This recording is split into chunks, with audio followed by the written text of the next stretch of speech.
உண்டியல் இல்லாத வீடுகளை விரல் விட்டு எண்ணிரலாங்க.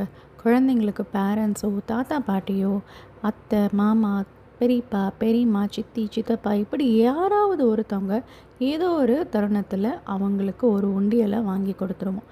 ஆனால் அந்த உண்டியலை எந்த அளவுக்கு அவங்க சரியான வகையில் யூஸ் பண்ணுறதுக்கு நம்ம சொல்லித்தரோம் அப்படிங்கிறது தான் இங்கே விஷயமே. ஒரு சின்ன உண்டியல் அவங்களோட வாழ்க்கையில் மணி மேனேஜ்மெண்ட் அப்படிங்கிற ஒரு பெரிய பாடத்தை கற்றுக் கொடுக்கும் அப்படின்னு சொன்னால் நம்ப முடியுமா? இந்த உண்டியலில் காசு சேர்த்து வைக்கிறதுக்கு ஏகப்பட்ட வழிகள் இருந்தாலும் ஈஸியாக எளிமையாக பண்ணுறதுக்கு 3 வழிகளை நான் சொல்கிறேன். முதல்ல இப்போ தாத்தா பாட்டி எப்போது ஊர்லேருந்து வரும்போது அவங்க ஊருக்கு கிளம்புறதுக்கு முன்னாடி குழந்தைங்க கையில் காசு கொடுத்து உனக்கு பிடிச்ச ஏதாவது ஒன்று வாங்கிக்கோ, இல்லை ஏதாவது வாங்கி சாப்பிடு, இல்லை சேர்த்து வச்சுக்கோ அப்படின்னு சொல்லி அவங்க கையில் கொஞ்சம் பணம் கொடுப்பாங்க. இந்த பணத்தை உண்டியலில் சேர்த்து வைக்கிறதுக்கு சொல்லிக் கொடுக்கலாம். அதுக்கப்புறம் அவங்களோட பிறந்த நாளோ இல்லை ஏதாவது ஒரு விசேஷ நாள்லையோ இல்லை சும்மா ரேண்டமாக கூட நம்ம அவங்களுக்கு உண்டியலில் போடுறதுக்காக காசு கொடுக்கலாம். உண்டியலில் சேர்க்கறதுக்கான தொகை என்னவாக இருக்கணும் அப்படிங்கிறது விஷயமே இல்லை. அது ஒரு சின்ன தொகையாகவும் இருக்கலாம், இல்லை அவங்கவுங்க வசதிக்கு ஏற்ப ஒரு தொகையாகவும் இருக்கலாம்.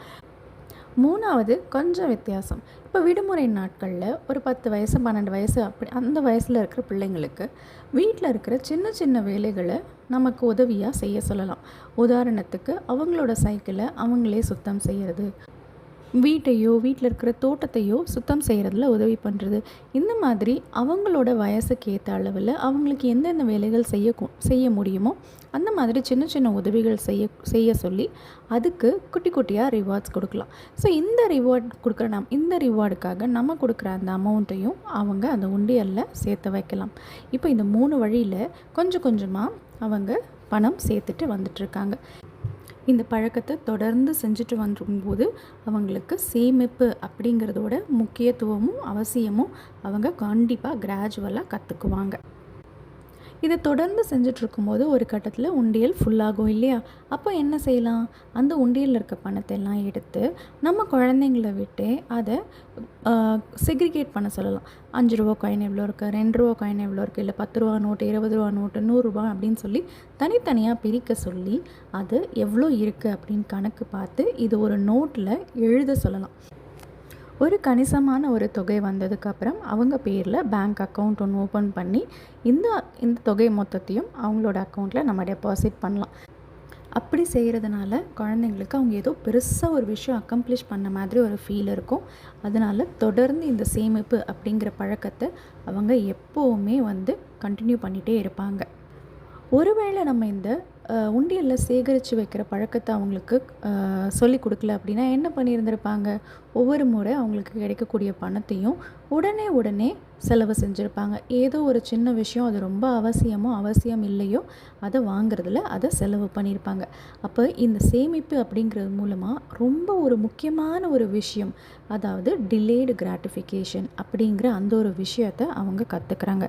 இந்த டிலேட் கிராட்டிஃபிகேஷன் அப்படிங்கிறது என்ன அப்படின்னா, உடனடியாக நமக்கு கிடைக்கக்கூடிய சின்ன சின்ன எக்ஸைட்மெண்ட், அதுக்காக நம்ம செலவு பண்ணாமல் ஃப்யூச்சரில் நமக்கு கிடைக்க போகிற ஏதோ ஒரு மிகப்பெரிய நன்மைக்காகவோ ஒரு பலனுக்காகவோ வெயிட் பண்ணி அது நமக்கு வாங்கிக்கிற அதுக்காக செலவு பண்ணிக்கக்கூடிய அந்த தன்மை.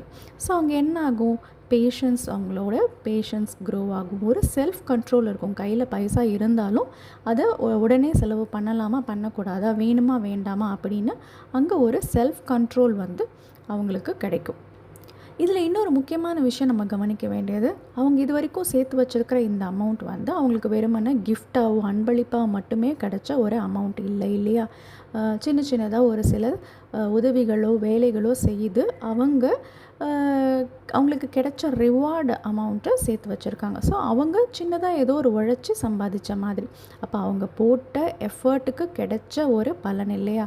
அப்படி இருக்கும்போது அந்த பைசாவை அவங்க செலவு பண்ணுறதுல கண்டிப்பாகவே எக்ஸ்ட்ரா ஒரு காஷனோடு தான் அதை செலவு பண்ணுவாங்க. நிஜமாகவே அவசியம் இல்லாத ஒரு அன்வான்ட் எக்ஸ்பெண்டிச்சரை அந்த காசை வச்சு அவங்க பண்ணணும் அப்படின்னு பார்க்க மாட்டாங்க. நம்ம பண்ணுற ஸ்பெண்ட் நிஜமாகவே வொர்த்து தானா அப்படின்னு யோசித்து தான் கண்டிப்பாக செய்வாங்க. இதுதான் ஃபினான்ஷியல் பிளானிங் இல்லையா?